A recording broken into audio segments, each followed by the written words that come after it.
Louvado seja nosso Senhor Jesus Cristo, para sempre seja louvado.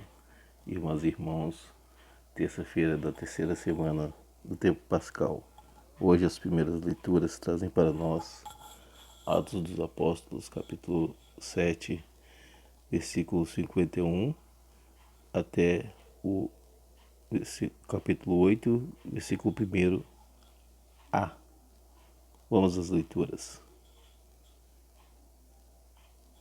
Gente de cabeça dura, incursos de coração e de ouvidos, vós sempre resistis ao Espírito Santo, como sempre vossos pais, assim sois vós. Qual dos profetas vossos pais não perseguiram? Eles mataram os que prediziam a vinda do justo, do qual vós agora vos tomastes, traidores e assassinos. Vós que recebestes a lei pelo ministério dos anjos e não as observastes. A essas palavras, seus corações ardiam de furor e eles rangiam os dentes contra Estevão. Eles, porém, cheios do Espírito Santo, Estevão fixou os olhos no céu e viu a glória de Deus e Jesus de pé e à sua direita. Estou vendo os céus abertos, o Filho do Homem de pé à direita de Deus. Então, soltando grandes gritos, taparam os ouvidos e todos juntos lançaram-se sobre ele. Expulsaram-no para fora da cidade e puseram-se a apedrejá-lo. As testemunhas colocaram suas vestes aos pés de um jovem chamado Saulo. E enquanto os apedrejavam, Estevão rezava, dizendo: Senhor Jesus, recebe meu espírito. Depois dobrou os joelhos e gritou forte: Senhor, não leves em conta este pecado deles. E dizendo isso, adormeceu. Quanto a Saulo, ele aprovava este assassinato.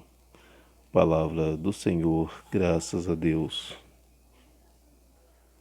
Bem, irmãos e irmãos, o que a gente vê a respeito do que aconteceu com Estevão, ele tendo anteriormente analisado, se vocês forem analisar o discurso dele perante o grande conselho, é fruto de inspiração do Espírito Santo, que ele, tomado pelo Espírito Santo, consegue responder a todas as perguntas e ter uma atitude fiel e cristã ao que eles indagam para ele. E Estevão, ele é um dos fiéis, como a gente já viu, né? Um dos primeiros fiéis a compreender os ensinamentos de Jesus. Iria acabar muito dos costumes daquele povo da época de Moisés. E podemos avaliar que o temor dos adversários de Estevão, pela intensidade da reação deles, que incapazes de derrotá-los no debate, eles agem de modo semelhante ao que os líderes judeus fizeram com Jesus. E quando o sumo sacerdote pergunta para ele sobre as acusações são verdadeiras, Estevão responde com um discurso reconstruindo a história judaica, né? A sua fundação, e retrata o povo judeu como persistentemente rebelde contra Deus. E o conselho concorda com quase tudo que ele diz.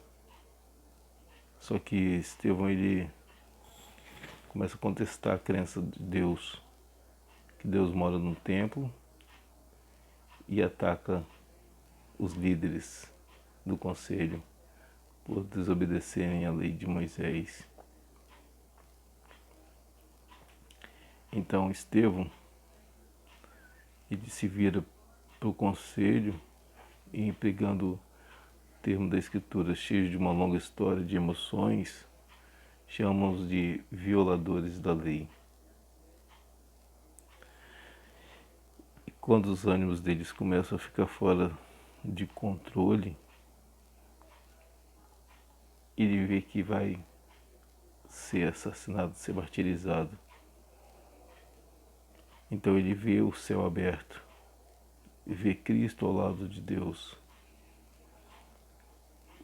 E todo aquele contexto, aquela formalidade de audiência que teve com o conselho, cai por terra. E o pessoal, os gritos começam a atacá-lo. Arrasta Estevão para fora e começam a apedrejá-lo até a morte. Um antigo jeito de matar que eles faziam, um jeito de executar as pessoas. E os carrascos, né, quem matou, pega os mantos e joga aos pés de quem? De Saulo, que é fariseu ainda, e desse modo passa a ser testemunha passiva do assassinato do primeiro mártir cristão. Podemos ver que o Espírito Santo de Deus não abandona Estevão nesse momento. Ele, sendo martirizado ali, ele ainda vê a glória de Deus e pede perdão a Deus pela atitude desse povo ignorante, de coração duro e que não aceita que Jesus ainda está presente e vive no meio de cada um de nós, ou de cada um deles também. Mas a igreja ainda assim ganha força e cresce. Louvado seja nosso Senhor Jesus Cristo, para sempre seja louvado. Obrigado, minha irmã, obrigado, meu irmão, por estar conosco. Você pode estar comentando, compartilhando, dando seu like, fazer com que mais pessoas abram seus olhos à luz das primeiras leituras para o Evangelho. Fiquem com Deus e até amanhã com mais um Primeiras Leituras.